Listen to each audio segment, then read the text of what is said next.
Ating simula ng umaga ng mga balitang dapat nating malaman sa 774 Balita Ngayon. 774 Balita Ngayon. 30 minutong pag-uulat ng mga impormasyon at mga pangyayari sa loob at labas ng bansa. 774 Balita Ngayon. Kasama ang buong pwersa ng 774 News Team. 774 Balita Ngayon. Sa himpilang pinagkakatiwalaan sa balita at serbisyo publiko. DWWW 774, your ultimate news and music radio. At ngayon, narito ang inyong mga tagapagbalita. 774 Balita Ngayon. 774 Balita Ngayon.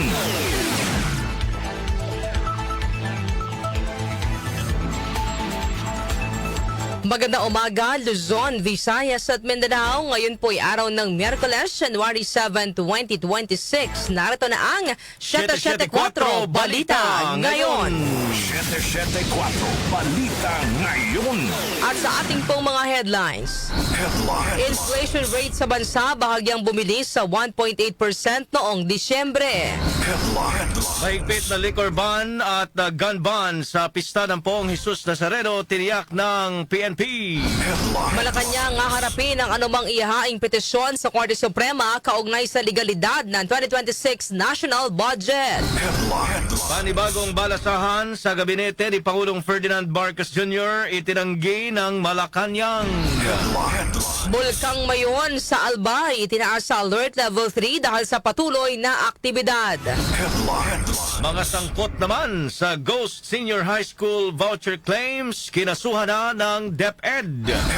Metro News, konstruksyon ng underground detention basin na makakatulong upang mabawasan ang pagbaha sa Quezon City na kumpleto na. Sa ating Science and Technology News, app na may kakayahang magsagawa ng early detection sa developmental issues ng mga bata na develop ng mga doktor. Sa atin naman po lifestyle news, isang bluefin tuna na isubasta sa halagang $3.2 million sa isang New Year auction sa Japan. Sa ating music trivia, kaarawan ngayon ng American singer-songwriter na nagpasikat ng mga kantang Footloose at For the First Time. Sino siya? Alamin. Balitang kakaiba, pinakamahabang expressway tunnel sa buong mundo matatagpuan sa China. Ang ating po oras, 6:42 ng umaga. Kami po yung tagapagwalita, Darlene Olanyo. At ako naman si Albert Antivo. Narito naman ang detalye ng mga balita. 774 Balita Ngayon. Bahagyang bumilis ang inflation rate sa bansa noong Disyembre 2025. Ayon sa Philippine Statistics Authority o PSA, naitala ang 1.8% na inflation rate sa bansa noong Disyembre na mas mabilis kumpara sa naitalang 1.5% noong Nobyembre. Gayunpaman, umabot lamang ang average inflation ng bansa sa 1.7% para sa taon 2025 na mas mababa sa target range ng gobyerno na 2% hanggang 4%.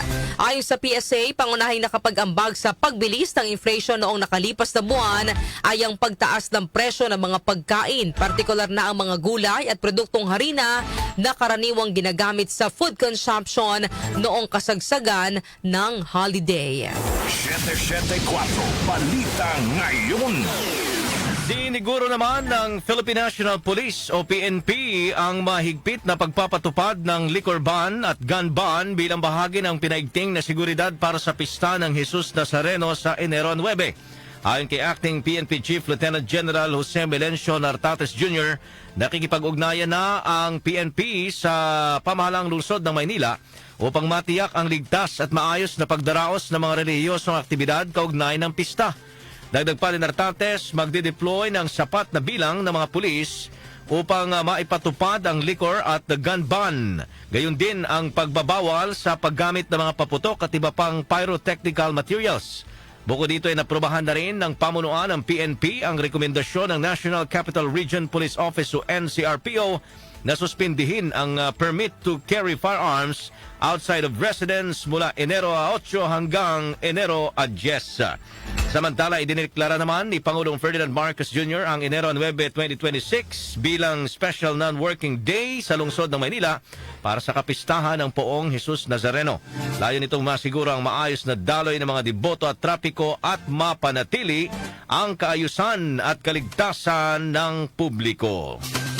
Sa iba pang balita, planong muling paghahain ng impeachment laban kay Vice President Sara Duterte, hindi pakikialaman ng palasyo. Yan po ang balitang ihatid sa atin ni Chanel Salazar. Muling iginiit ng Malacanang na hindi makikialam si Pangulong Ferdinand Marcos Jr. sa anumang hakbang para magsampa o mag-endorso ng impeachment complaint laban kay Vice President Sara Duterte. Pahayag ito ng palasyo kasunod ang plano ng ilang grupo na muling maghain ng impeachment complaint sa Vice-Presidente na handang i-endorso ng Makabayan Bloc sa Kamara. Ayon kay Palace Press Officer Claire Castro, walang napag-uusapan sa loob ng administrasyon tungkol sa impeachment at hindi ito pinahikialaman ng Pangulo dahil nasa kapangyarihan ito ng Kongreso. Gayunpaman malinaw niya ang paninindigan ng Pangulo na ang sinumang may pananagutan ay dapat managot dahil hindi magkakaroon ng tunay na pagkakaisa kung may mga isyong hindi sinasagot. Ang pagsasampa po ng impeachment complaint ng anumang grupo ay hindi po ito sakop ng Pangulo. Sa kasalukuyan ay wala po na pag-uusapan sa anumang meeting ang patungkol sa impeachment laban kay Vice Presidente. Pero ang tugon ng Pangulo sa lahat, ito po'y para sa lahat. Ang dapat managot ay dapat managot.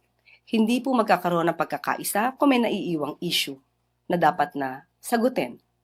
Nilinaw rin ni Castro na hindi maaaring ituring na failure ang impeachment na inihain laban sa Vice-Presidente noong 2025 dahil may nakabinbin pa itong kaso sa Korte Suprema.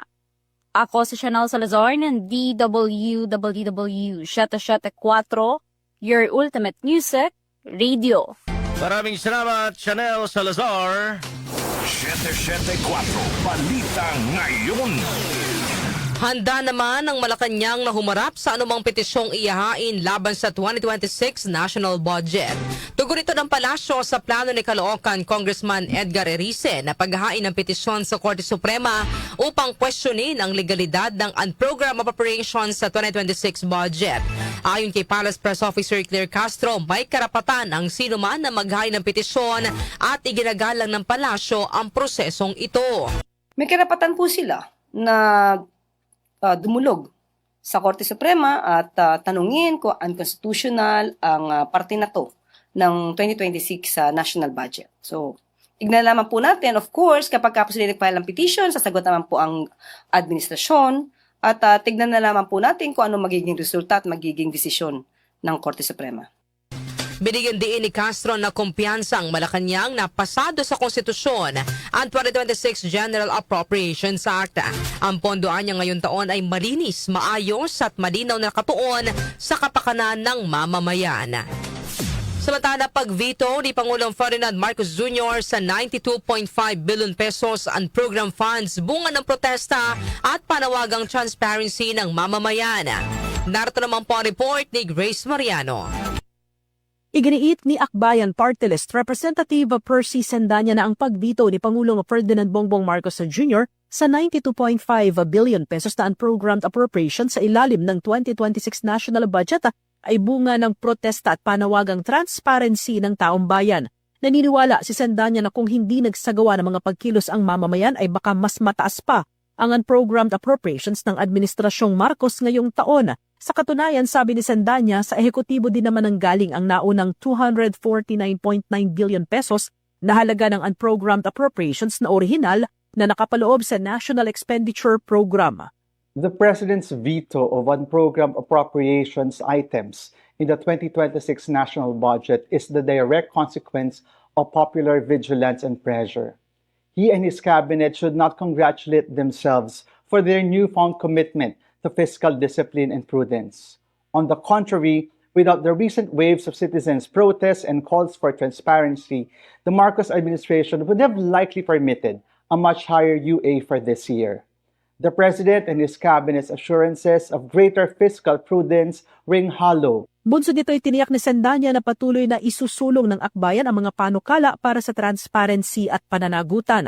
Kabilang dito ang pagbubukas sa publiko ng pagsalang ng budget sa Bicameral Conference Committee civil society at citizens' participation sa budget process at ang pagpapatibay sa mga kailangang panukalang batas tulad ng Freedom on Information o FOI Law at Open Infra Law at iba pa. Ito si Grace Mariano para sa DWWW 774, your ultimate music radio. Maraming salamat, Grace Mariano. 774 Balita Ngayon. 10 minuto bago mag-alas 7 ng umaga sa pagpapatuloy ng ating balitaan, pinabulaanan naman ng Malacanang na may panibagong balasahan na ipatutupad sa gabinete ni Pangulong Ferdinand Marcos Jr. Ayon kay Palace Press Officer Claire Castro, walang napag-uusapan sa loob ng palasyo kaugnay ng cabinet revamp at wala rin siyang natatanggap na anumang abiso tungkol sa pagpapalit ng mga kalihim.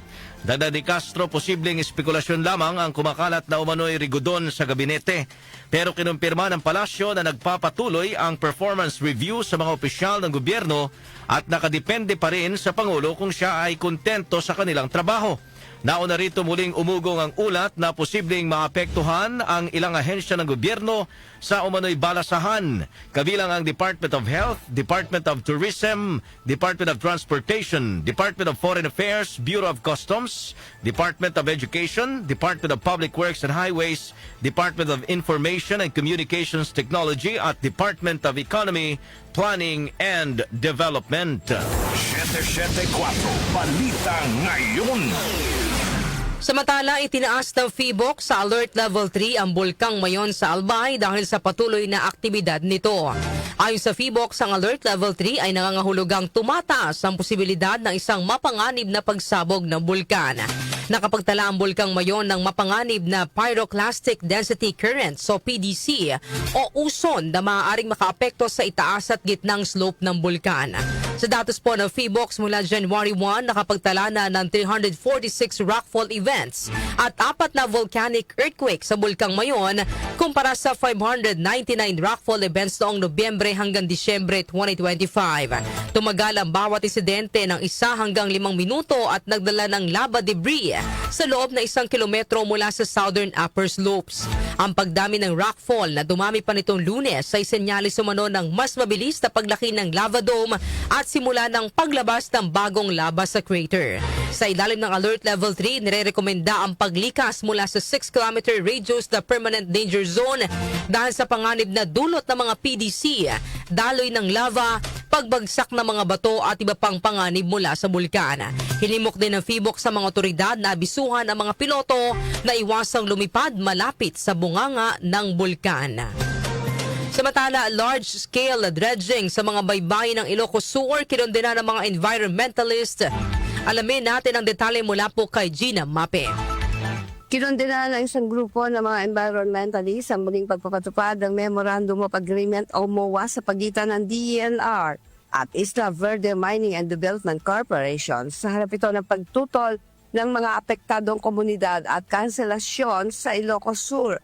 Alinsunod sa naturang kasunduan, pinahihintulutan ng Department of Environment and Natural Resources ang Isla Verde Mining and Development Corporation o IVNDC na magsagawa ng large-scale dredging sa mga baybayin ng Santa at Kawayan, Ilocos Sur. Ayon sa Kalikasan People's Network for the Environment, ang proyekto ay tinututunan ng mga naninirahan sa lugar dahil sa mapanganib na epekto sa marine ecosystems at pangisdaan na pinanggagalingan ng kanilang kabuhayan. Sinabi ng grupo na noong December 22, 2025, naobliga ang DENR Regional Office 1 na kanselahin ang MOA sa Isla Verde Mining and Development Corporation dahil sa mga paglabag. Ngunit isang araw pagkatapos o December 23, 2025, pinawalang bisa ng DENR Regional Office 1 ang naturang kanselasyon. Ako si Gina Mape ng DWWW 774, your ultimate music radio. Maraming salamat, Gina Mape. 774 Balita Ngayon. Samantala po naman, nagsampa ng kaso ang Department of Education o DepEd laban naman sa mga private school at mga individual na sangkot sa Ghost Senior High School voucher claims. Ayon sa DepEd, 7 kaso ang inihain laban sa mga private school at criminal charges naman laban sa ilang individual na napatunayang nag-claim ng subsidies para sa mga hindi kwalipikado o fictitious na voucher beneficiaries. Aabot po sa 37.58 million pesos ang kabuang halaga ng mga kasong ito na kasalukuyang dumaraan sa kaukulang legal na proseso. Kaugnay nito, pinaigting ng DepEd ang mas mahigpit na controls at accountability measures upang masiguro na sa mga kwalipikadong learners lamang napupunta ang subsidies. Kabilang dito ang sistematikong cross-checking ng voucher management system at learner information system, pagresolba ng data discrepancies, post-audit monitoring visits sa mga participating private schools, site inspections sa field offices at revalidation ng learner eligibility at enrollment status. Mas marami pang bilateral at multilateral activities sa West Philippine Sea ngayong 2026. Asahan daw po. Yan naman ang balitang ihatid sa atin ni Angel Garcia. Angel, please come in. Nakatakdang magsagawa ang Armed Forces of the Philippines ang mas maraming naval drills kasama ang mga kaalyadong bansa sa West Philippine Sea. Ayon kay Philippine Navy spokesperson for the West Philippine Sea, Rear Admiral Roy Vincent Trinidad, ang mga nasabing drills ay direktang resulta ng pinaigting na defense diplomacy ng bansa. Sinabi pa ni Trinidad na pangunahing layunin ng Department of National Defense na palakasin pa ang ugnayang panseguridad ng Pilipinas sa mga tinaguriang like-minded allies. Dahil dito inaasahan ang mas marami pang bilateral at multilateral maritime cooperative activities. Dagdag pa niya, sa kasalukuyan ay mayroong 5 status ang Visiting Forces Agreement na ang Pilipinas sa Estados Unidos, Australia, New Zealand, Japan at Canada at may inaasahan pang madaragdag dito. Noong 2025, umabot sa 8 multilateral maritime cooperative activities at 12 bilateral maritime cooperative activities ang sinagawa ng Pilipinas kasama ang mga kaalyadong bansa. Angel Garcia ng DWWW 774, your ultimate music radio. Maraming salamat, Angel Garcia. 774 Balita Ngayon. Ang ating pong oras, 3 minuto. Bago mag-alas 7 ng umaga, kami pa rin po ang inyong tagapagbalita, Darlene Olanyo. At ako naman, si Albert Antibo. 774 Balita Ngayon. Metro News. Metro News. Natapos na ng Quezon City Government ang konstruksyon ng underground detention basin sa Barangay Santa Monica, Novaliches, na bahagi ng hakbang ng pamalang lungsod upang mabawasan ang pagbaha sa mga komunidad na malapit sa Tulyahan River. Ang detention basin na matatagpuan sa ilalim ng naipatayong bagong basketball court sa Palmera Subdivision ay kayang makaipon ng tubig ulan na nasa 1,700 cubic meters na katumbas ng mahigit kalahati ng dami ng tubig sa isang Olympic-sized swimming pool. Layo nitong mabawasan ang epekto ng malalakas na pag-ulan at mapalakas ang flood control measures sa lungsod habang nagagamit ang community sports facility na nasa ibabaw ng basin. Foreign exchange rates. Foreign exchange rates. Narito naman ang update sa ating foreign exchange rates. Ang palitan ng piso kontra dolyar ay nasa 58 pesos and 96 centavos. Nasa 69 pesos and 12 centavos naman ang palitan ng piso kontra euro, habang ang British pound ay nasa 79 pesos and 84 centavos. Ang palitan naman ng piso kontra Saudi Real ay nasa 15 pesos and 73, habang ang Japanese yen ay nasa 38 centavos. Lotto results. Lotto results. Update naman po tayo sa resulta ng Lotto. Iatid po sa atin ni Jonah Bakiran. Jonah! Narito na ang mga lumabas na winning combination sa Ultra Lotto 658 na binola kagabi January 6, 12, 30, 3, 8, 34 at 54. May papremyo naman ito na 209,639,379 pesos and 60 centavos. Ang bola naman sa Super Lotto 649 ay ang 48, 33, 27, 18, 5 at 36, kung saan ang papremyo naman ay aabot sa 97,432,130 pesos and 70 centavos. Habang ang bola naman sa Lotto 642 ay ang 11, 34, 9, 38, 12 at 10, kung saan ang papremyo ay nagkakahalaga ng 6,550,096 pesos. Wala namang nakapag-uwi ng naturang mga papremyo. Ako po si Jonah Bakiran na nagsasabing huwag lang umasa sa bola, tumaya sa buhay para maka-jackpot ka ng tagumpay. Maraming salamat, John Abakiran.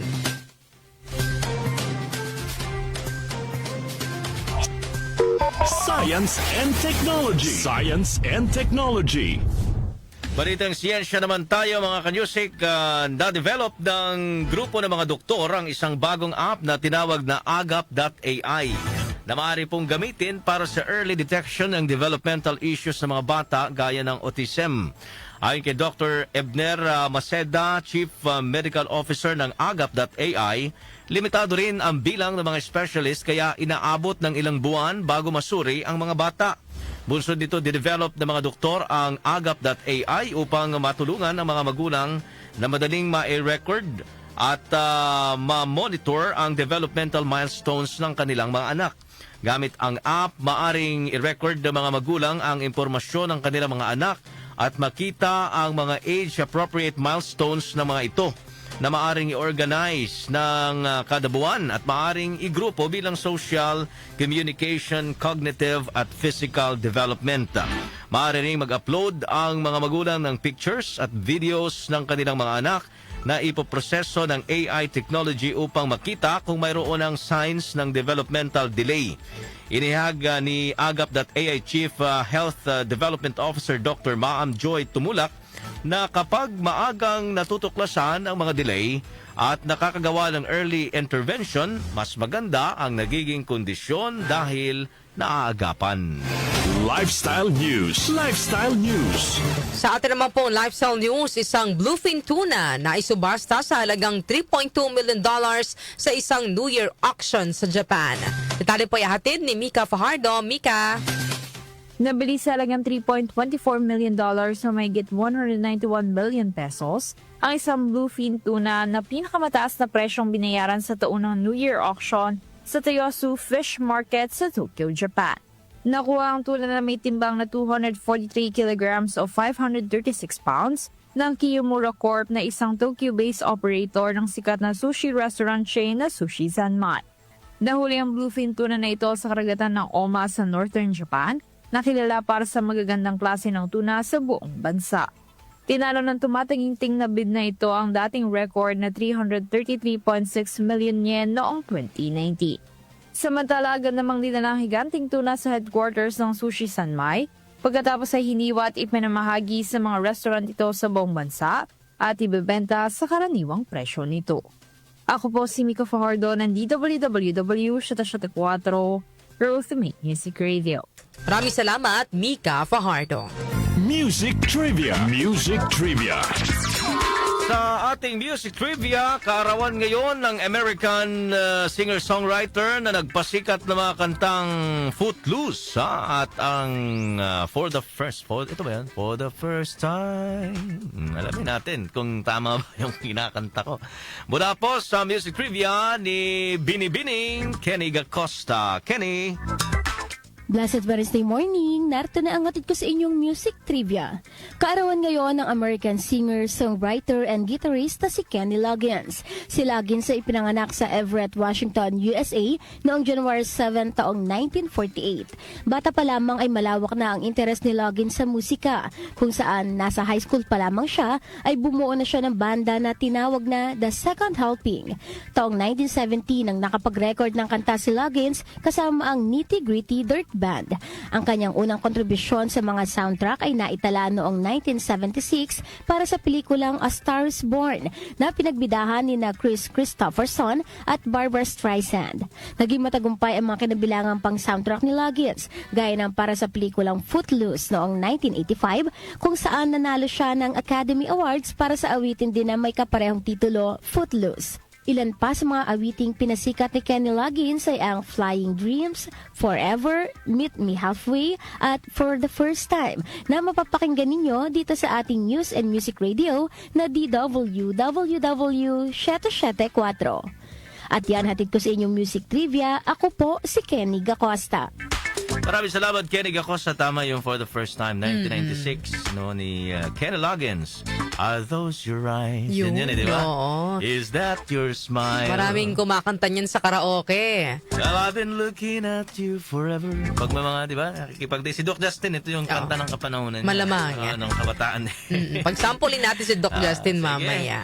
Ito na, ang balitang kakaiba ni Doc Justin. Doc Justin, please come in. Balitang kakaiba. Ayan. Good morning. Oo, Good morning. nabanggit na ni Albert, Doc Justin, yung iyong balitang kakaiba. Pero ito muna, ano ba, ito yung i-share mo sa amin, yung mayroon daw pinakamahabang expressway tunnel sa buong mundo na matatagpuan sa China. Ito naman. Muna-muna, pasensya. Naka-face mask ako kasi maraming likabok dito sa... Dahil na kasi ang hindi tinatabla ng rhinitis, no? Hindi, kakatapos ko lang. Tapos mo lang. Ako pala ang ito. Sige, no, narito ating balitang kakaibang ang araw na ito ng Miyerkules. Isa na namang kaanga-hangang infrastruktura ang binuksan sa publiko ng China na malaki ang maitutulong sa mga motorista. Noong Disyembre, binuksan ng China sa publiko ang Chanshan Shengli Tunnel na kasalukuyang itinuturing na pinakamahabang expressway tunnel sa buong mundo na may sukat na 22.13 kilometers. Mahaba, no? Dahil sa tunnel, ang dating ilang oras na papanganib na biyahe sa bundok ay naging 20 minuto na lang. Maituturing na isang malaking tagumpay ang pagkatapos ng proyekto dahil nagawa ng mga engineers na makumpleto sa loob ng 5 taon sa gitna ng matinding lamig ng panahon na umabot sa negative 42 degrees Celsius. Mga pagyanig ng lupa at masalimot na fault zones sa altitude na 3,000 meters. Alam mo, dito sa Pilipinas, ano kasi ito dito, no? Ang paggawa ng mga infrastruktura, abot rin ng iba, Dekada. Ilang administrasyon muna bago matapos. Sobrang traffic dito kasi ang pagbili ng sasakyan, basta't may pang-down ka, maiuwi mo agad. Meron nga zero down payment Zero down payment pa. Kaya yun ang dapat talaga ayusin kung madagdagan pa. Tsaka bukod dyan, Doc Justin, dito ka sa Pilipinas, kapag may mga ginagawang ganyan, inuuna ang kurakot. Inuunang ibulsa yung pondo. Oo. Yan ang problema. Ay, nako. Mahirap yung ganun. Bahala ka dyan. O kanina, Doc Justin, sabi ng apo mo, kapanahunan mo daw yung For the First Time. For the first time? Pwede bang sample ng konti bago tayo magtapos sa For atin? the first time, I am looking in your eyes. Bakit kaya pag ano, no? Ako kumakanta, parang nagbabago rin yung mood ng kanta. Hindi na pang-bagets. Kasi kami For the first time, looking in, di ba? Mga ano? Oo, para pag si Doc Justin. Parang pang senior version din eh. For the first time, I'm looking in your eyes. Diba? Pinapahaba, no? Sige. Doc Justin, thank you. Kuha na, no? Masyado na akong mahaba. Sige. Ako si Doc Justin. Just out na ko. Thank you.